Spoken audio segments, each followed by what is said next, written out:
Hari itu, sekumpulan murid menyertai perkhemahan sekolah. Semua berjalan dengan lancar sehingga seorang murid tidak kembali ke tempat berkumpul.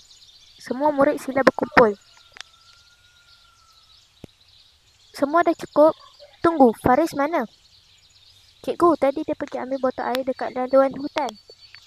Guru mula panik. Murid lain berbisik sesama sendiri. Faris, Faris, Faris, Faris. Kita dah panggil dia berkali-kali, tapi tiada jawapan. Macam mana kalau dia sesat? Jangan panik, nanti lagi susah kita fikir. Dalam keadaan tegang, Aiman mengambil peranan untuk memimpin rakan-rakannya. Tolong, tolong. Itu suara Faris. Suara itu menuju ke arah sana. Aiman, tolong saya. Jangan risau, kami jumpa awak. Terima kasih, Aiman.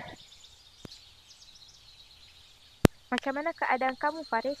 Saya baik-baik saja, cikgu. Bagus, Aiman. Kamu berjaya kekal tenang dan bantu semua orang. Saya cuma buat apa yang patut sebagai murid RPM. Jom keluar. Adiwira sebenar bukan sekadar berani menghadapi bahaya tetapi mampu memimpin ketika orang lain yang memerlukan.